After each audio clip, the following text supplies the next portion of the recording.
신명기 4장입니다.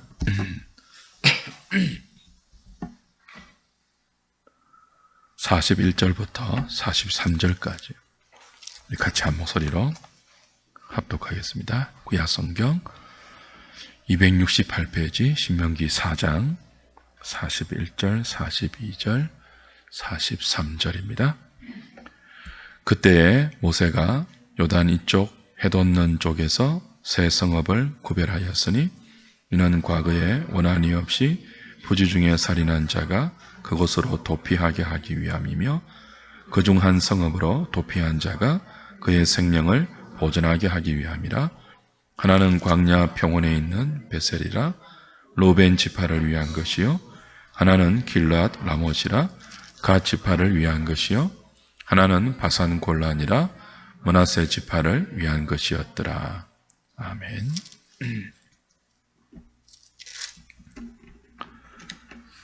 요단 동편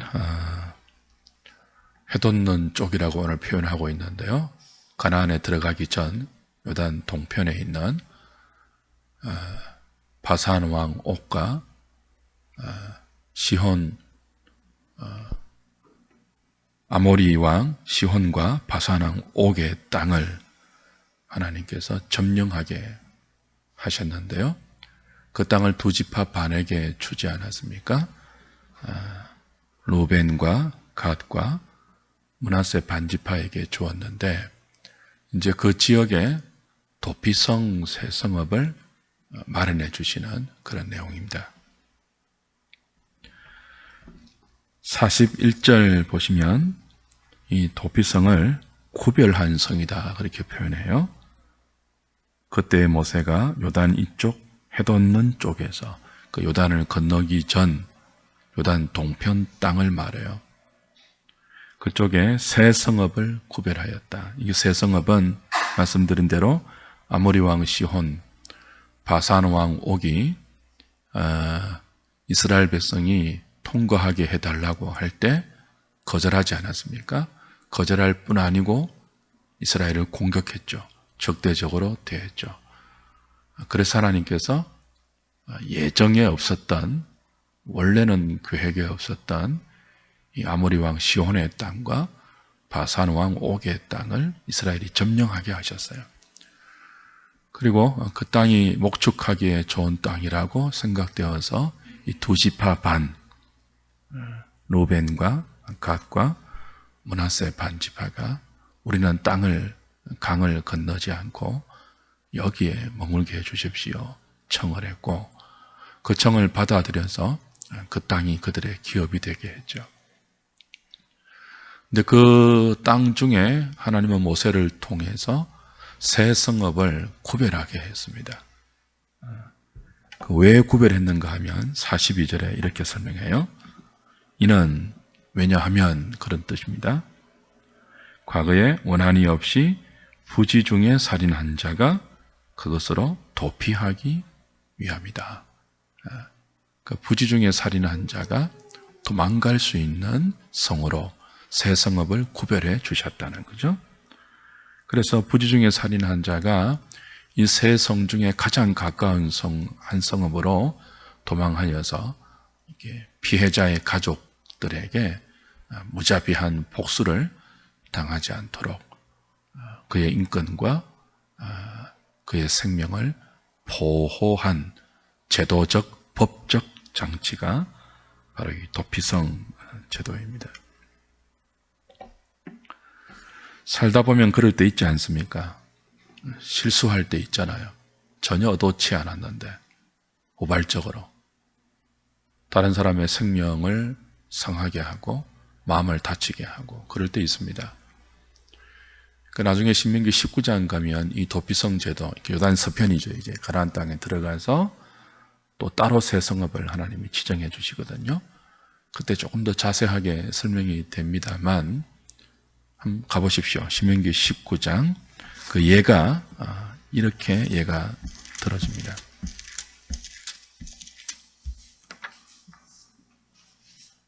4절, 5절 보십시오.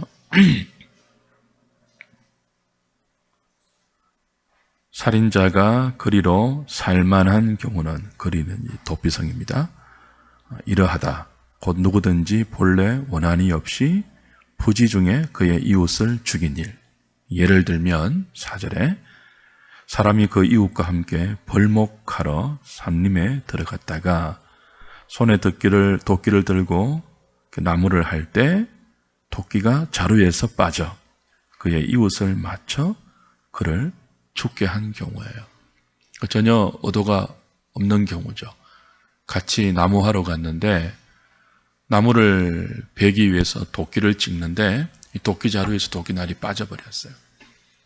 그래서 그 빠진 도끼날이 함께 나무하러 간 이웃에게 날아가서 죽게 된 경우, 고의가 아니죠. 평소에 그 친구에게, 그 이웃에게 원한이 없었다면 이건 순전히 과실치사입니다. 고의적인 살해가 아니고 우발적인 사고이죠. 그래서 생명이 상했습니다. 죽었습니다. 이럴 경우 하나님은 그 사람이 도피성으로 도망해서 목숨을 보존할 수 있도록, 근데 목숨을 보존할 때 자유롭게 사는 게 아니에요. 요즘 같으면 일종의 보호 감호 제도라고 할까요? 그 성 안에서 제한적으로 살되 그 레위인들을 섬기면서 하나님의 일에 수종들게 하면서 아주 제한적으로 목숨을 부지하게 하죠. 그 도피성 제도를 보면 하나님의 의로우심과 하나님의 자비로우심이 동시에 발견됩니다. 우발적 살인을 범한 자들을 피해자들의 복수로부터 보호해 주시죠. 자비로우신 하나님이십니다. 근데 보호해 주시되 그를 마치 살인하지 않는 사람처럼 평소처럼 자유롭게 아무 곳에나 다닐 수 있는 그런 자유인이 아니고 하나님이 지정해 주신 이 도피성 안에서만 아주 제한적으로 살게 하셨어요. 그러니까 이스라엘 안에만 있는 아주 독특한 사법적 제도와 조치입니다. 다른 나라에는 이런 거 없잖아요. 그리고 오늘 본문 43절에 보면 요단 동편 세 성읍의 이름이 구체적으로 기술됩니다. 하나는 광야 평원에 있는 루벤 지파를 위한 베셀이라 하는 성이고요. 또 하나는 갓 지파를 위한 길르앗 라못입니다. 또 하나는 므낫세 반 지파를 위한 바산 골란이라 하는 성읍이죠.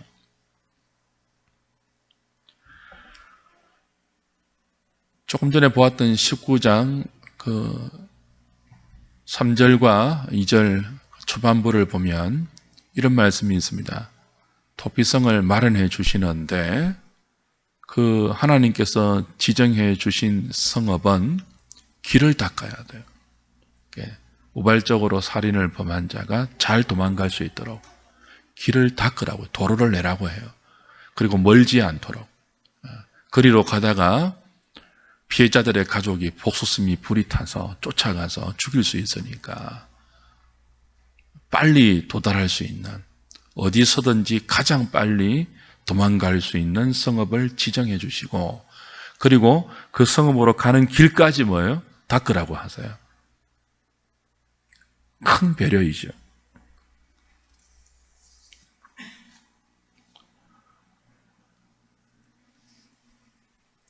이것이 이런 하나님의 자비로우신 그 배려가 담긴 요즘식으로 하면 이게 진짜 인권적인 법률 제도거든요.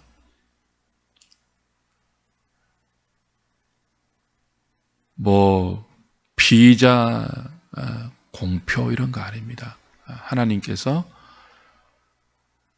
그의 백성들이 살아가는 가나안 땅에 법을 주실 때 가장 많이 강조한 것 중에 하나가 재판이에요.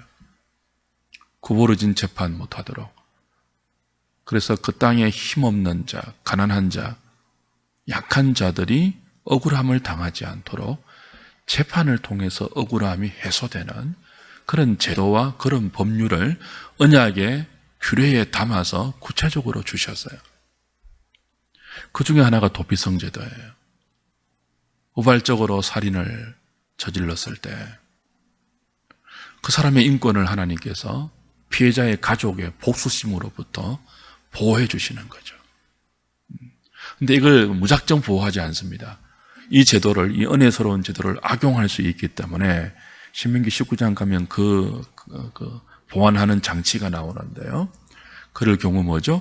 도피성으로 돌아온 살인자를 다 받는 게 아니에요. 그 도피성으로 지정된 성읍의 장로들이 그렇게 도망해온 사람들을 검토하죠. 정말 우발적으로 죄를 지었는가. 만약 살펴서 이게 재판인데요. 그 정당한 재판을 통해서 이 사람이 우발적인 살인이 아니고 고의적인 살인인 경우는 다시 내어줍니다. 그래서 정당한 벌을 받게 해요. 그러니까 하나님은 공의로우신 동시에 자비로우신 분이에요. 그 제도가 도피성 제도에 들어있죠. 오늘 다시 다룰 19장 가면 다시 다룰 기회가 있기 때문에 또 그 전에 우리 민수기라든지 또 출애굽기에서 이런 하나님의 의도를 이미 확인한 바가 있기 때문에 그렇게 깊게 다루지는 않겠습니다. 단지 기억해야 될 것은 이 도피성 제도가 무엇을 바라보는 제도인가 하는 거예요. 죽을 죄인이잖아요. 구약의 법은 눈은 눈으로, 이는 이 아닙니까? 그만큼 복수하게끔 목숨은 목숨으로 이거든요. 근데 죽어 마땅한 죄인을 위해서 살 길을 마련해 주신 하나님의 자비로운 제도가 도피성 제도예요.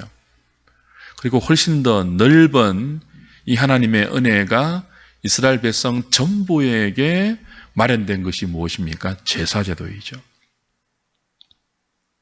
그 제사가 왜 그들에게 제정되어졌죠? 언약의 법을 어기면 죽어야 되잖아요. 그 죄에 대한 벌을 받아야 되잖아요.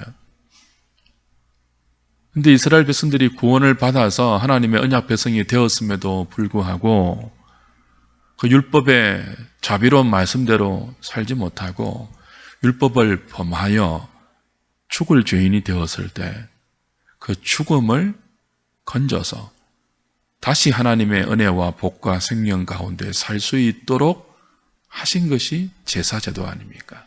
죽어야 할 나 대신 죄 없는 짐승이 죽잖아요. 그리고 그 짐승의 피를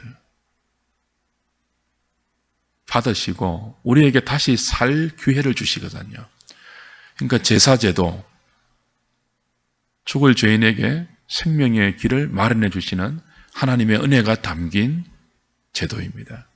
동시에 뭐죠? 이 도피성 제도, 동일한 유형의 하나님의 자비하심이에요. 죽어 마땅한 죄인이 도망가서 살 수 있는 길을 제도적으로 마련해 주시죠. 제사 제도도 제도적으로 마련해 주신 은혜이거든요. 이 모두가 누구를 바라보는 것이죠? 우리의 피난처 되시는, 우리의 어린 양 되시는, 우리 죄를 대속하시는 하나님의 어린 양, 우리의 피난처, 독생자 예수 그리스도를 바라보는 모형이요, 그림자요, 예표이죠. 그래서 도피성 제도는 예수님을 우리에게 가르쳐 줍니다. 예수님을 보여줍니다. 하나님의 독생자 예수님은 십자가를 통해서 아버지께서 아들에게 맡기신 영혼들을 아버지께로 인도하는 길이 되십니다. 진리가 되십니다. 생명이 되십니다. 뿐만 아니고 피난처가 되십니다. 도피성이 되십니다. 환난을 당한 자, 실수한 자, 넘어진 자, 고통 가운데 있는 자들이 언제든지 길을 닦아서 마련해 놓으신, 그 안에 가면 죽어야 할 죄인이 살 수 있는, 환난 가운데 있는 자들이 일어날 수 있는 도피성이 되시죠. 우리는 그 도피성 되시는 주님의 은혜 가운데 살고 있습니다. 그리스도 안에 있으면, 그리스도 안에 가면, 그분 밑에 피하여 숨으면 하나님은 당신의 의로움과 당신의 자비로움으로 우리를 품어주십니다. 그리고 내가 받아야 할 모든 죄에 대한 형벌을 그분이 다 받아주시고 우리가 새롭게 일어날 수 있도록 은혜를 베풀어 주시죠. 우리의 구주 예수 그리스도입니다. 우리는 이미 도피성 되시는 구주 예수님으로 말미암아 하나님의 나라를 우리의 가슴에 생명으로 품고 있고 그 생명의 은총을 복으로 누리고 있습니다. 그 은혜 속에 있습니다. 족한 은혜입니다. 오늘 불렀던 찬송처럼 부족함이 없는 은혜입니다. 그 은혜로 우리는 이 괴로운 세상을 나그네로 넉넉히 살아갑니다. 천성을 향하여 여행합니다. 그 중에 어떻게 해야 되겠습니까? 이 도피성 되시는 주님의 족한 은혜가 우리의 심령 가운데, 우리의 영혼 가운데 늘 부어지고 있기 때문에 천성을 향하여 어떤 순례자가 되어야 할까요? 우리도 그 은혜 속에 있기 때문에, 그 은혜가 우리에게 있기 때문에, 촉하게 흐르고 있기 때문에 우리도 누군가의 도피처가 되어줄 수 있어야 합니다. 그 은혜를 받고 있기 때문에, 매 순간 경험하고 있기 때문에 우리도 환난을 당한 자, 실수한 자, 그래서 가슴 아파하는 자, 그 상처와 고통을 끌어안고 시린 밤을 지내고 있는 자들에게 피하여 숨을 수 있는, 기대어 쉴 수 있는 도피처가 되어야 되죠.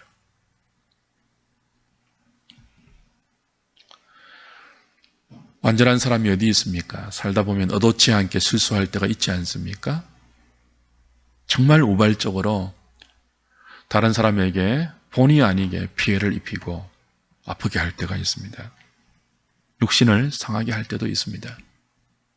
법적인 책임을 진다 해도 한평생 나로 인해 어떤 다른 사람이 고통을 겪고 아픔을 맛보며 상하고 육신이 다치면 그로 인한 가책이 우리의 평생에 남아있지 않습니까?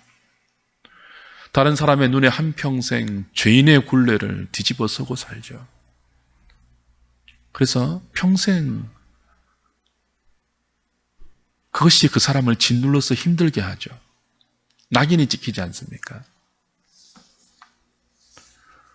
근데 누군가는 그런 사람들에게 피난처가 되어 주어야 하지 않겠습니까?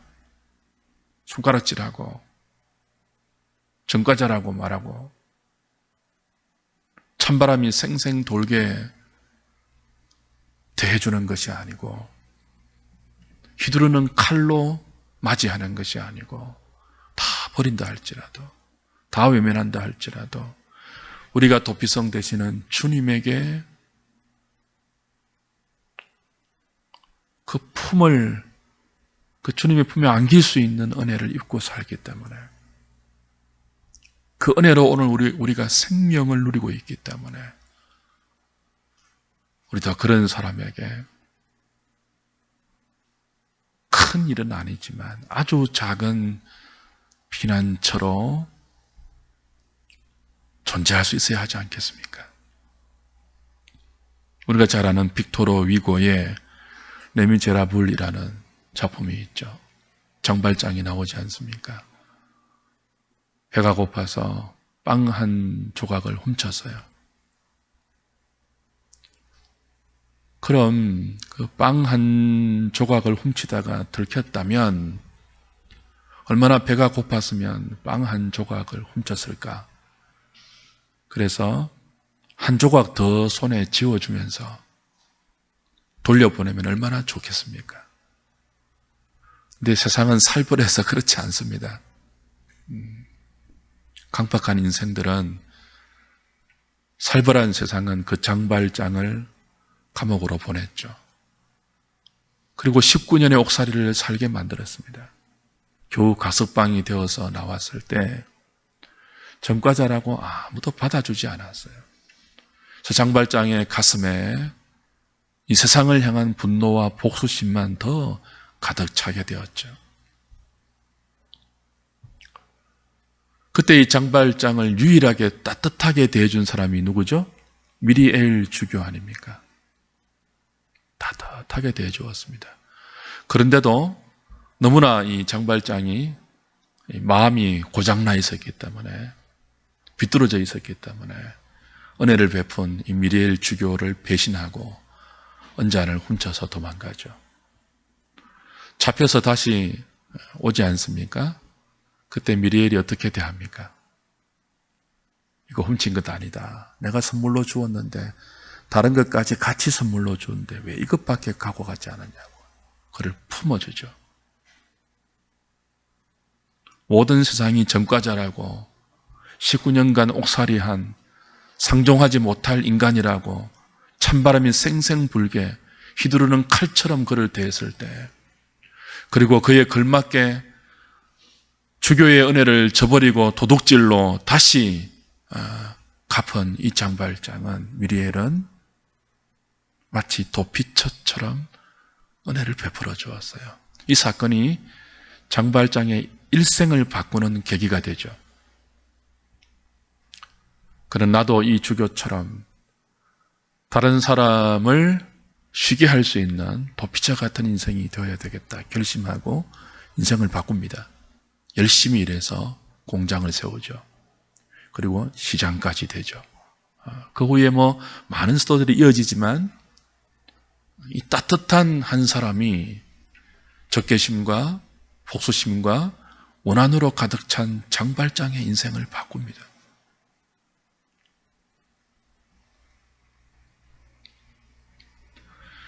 우리가 믿는 하나님은 어려우신 분입니다. 동시에 자비로우신 분입니다. 선하신 분입니다. 우리가 그분을 믿고 따라갑니다. 그분이 주시는 촉한 은혜 가운데 살고 있습니다.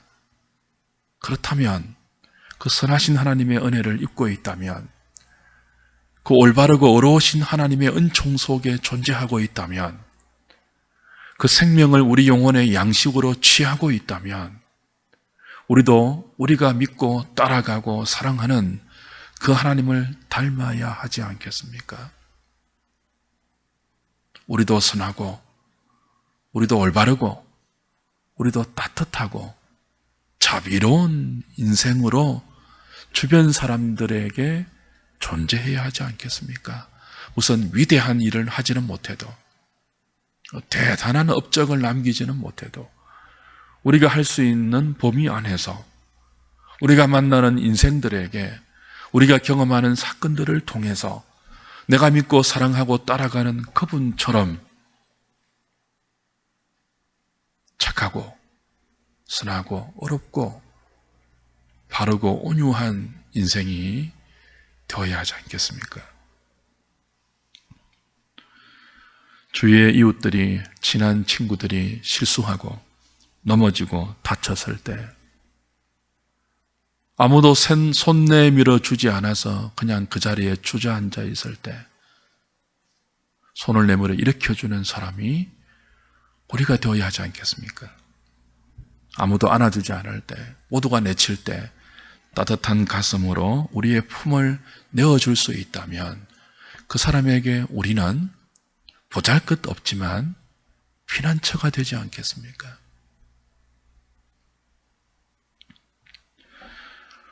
우리가 믿는 하나님은 보이지 않습니다. 근데 살아계십니다. 세상은 우리에게 너희들이 믿는 하나님을 보여봐라고 말합니다. 어떻게 보일까요? 예배드리는 모습일까요? 뜨겁게 기도하는 모습일까요? 두 손 들고 감격 가운데 찬송하는 모습일까요? 그걸 보면서 이웃들이 야, 하나님 살아계시네 그럴까요? 그렇지 않습니다. 보이지 않는 하나님을 믿고 사랑하고 따라가는데, 언제 우리가 믿는 하나님이 이 세상 속에 보여질까요? 누군가에게 우리도 피난처가 되어줄 때입니다. 실수한 사람을 품어주고 일으켜주고 안아줄 수 있는 사람으로 우리가 삶의 터전에서 존재할 때 그 사람에게 우리는 보이지 않는 하나님을 증거하는, 먹고 마시는 세상 나라 속에서 성령 안에 우리 안에 침투해 있는 의와 희락과 평강이 나는 하나님 나라를 정시하는, 보여주고 증거하는 하나님의 백성이 되는 것이죠.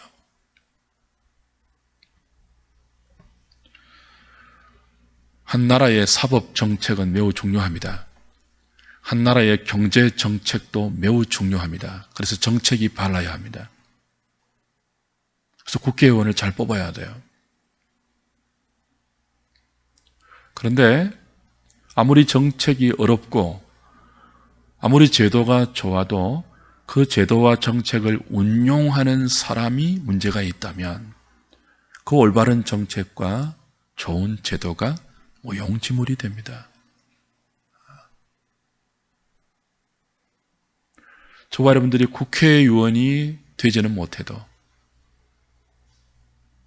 많이 배운 박사 학위는 없어도, 소위 세상이 영향력이 있다고 말하는 돈과 지위와 권세가 없어도 한 나라의 정책과 제도가 할 수 없는 일을 할 수는 있습니다. 뭡니까?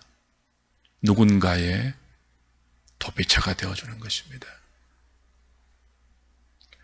누군가의 피난처가 되어주는 것입니다. 주님이 우리에게 그래 주셨듯이 우리가 우발적으로 실수했을 때, 그래서 죽을 수밖에 없을 때, 그와 방불한 큰 환난을 경험했을 때 빨리 그리로 도망갈 수 있도록 길이요 진리요 생명이신 그분이 손수 닦아주신 그 길을 따라서 우리 구주 예수 그리스도 안으로 도망하여 우리가 입었던 그 은혜처럼, 그리고 그 은혜 속에서 오늘도 살아가고 있기 때문에 그 은혜가 우리를 사로잡고 있기 때문에 우리도 다른 사람을 그렇게 대할 수 있다면 어떤 위대한 정책보다, 어떤 좋은 제도보다 세상이 알아주지 않는 한 작은 모퉁이에 살아있는 그리스도인이 훨씬 하나님 앞에서 멋있는 삶을 사는 것입니다. 하나님 우리에게 그걸 기대하십니다. 그리고 그 합당한, 그리고 족한 은혜를 우리에게 오늘도 주고 계십니다.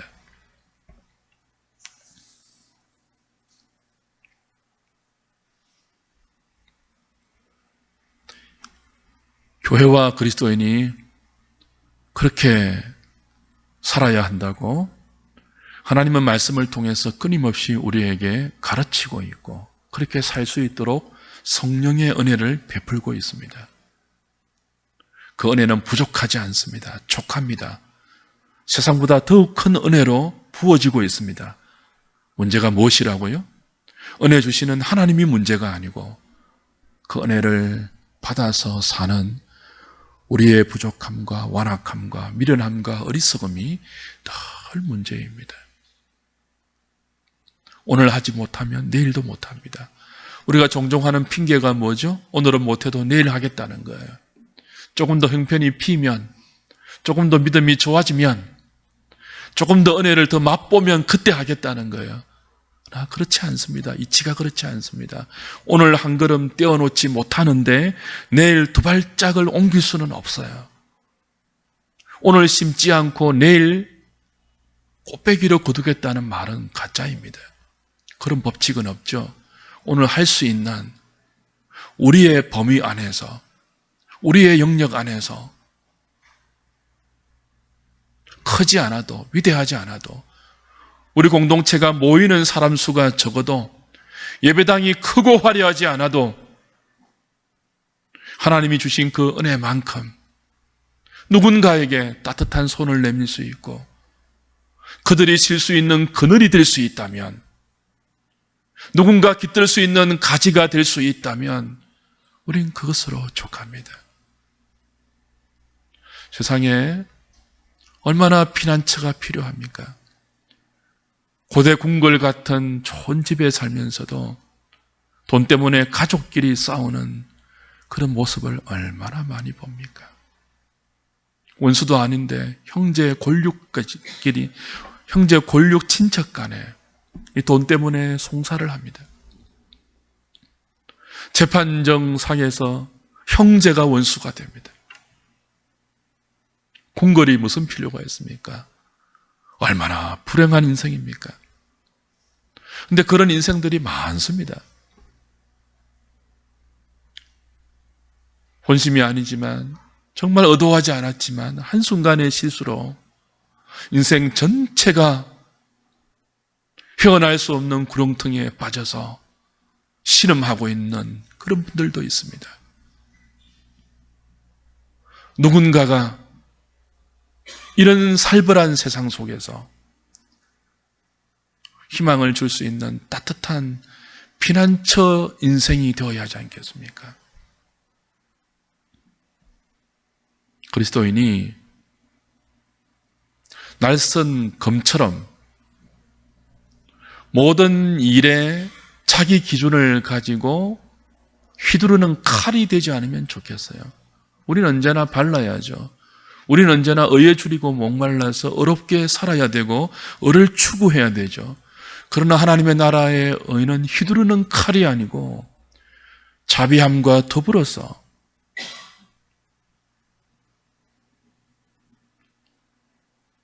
다른 사람을 위해서 내가 희생하면서 세워가는 그런 의입니다.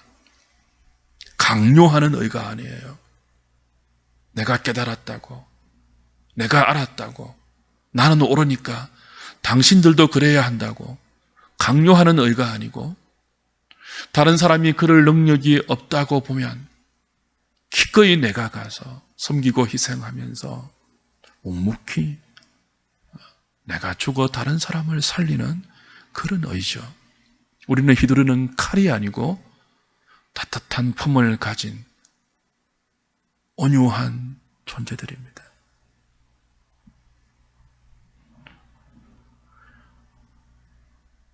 그래서 주님은 우리에게 너희가 세상의 빛이다 그랬습니다. 앞으로 빛이 된다 그러지 않고요.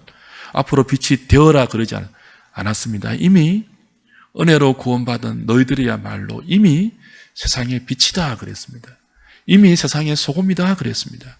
근데 그 빛을 잃지 않고 소금의 맛을 잃지 않으면 된다고 했습니다.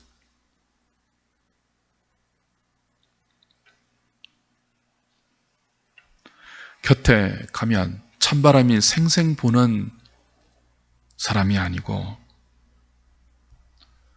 가까이 가서 기대고 싶은 사람, 밥 한 끼 같이 먹고 싶은 사람, 뭔지는 모르지만 땡볕이 아니고 그늘을 가진 그런 인격과 성품이 되어서 다른 사람을 품어주고 일으켜주고 세워주고 다시 살 수 있는 용기를 주는 그런 도피처와 같은 저와 여러분, 그 은혜가 오늘도 그리스도를 통해서 우리에게 부어주고 있기 때문에 그 은혜를 그대로 흘려보내는 저와 여러분 되었으면 좋겠습니다. 이 저녁에 그 은혜를 구하면서 함께 기도하면 좋겠습니다. 찬송하죠.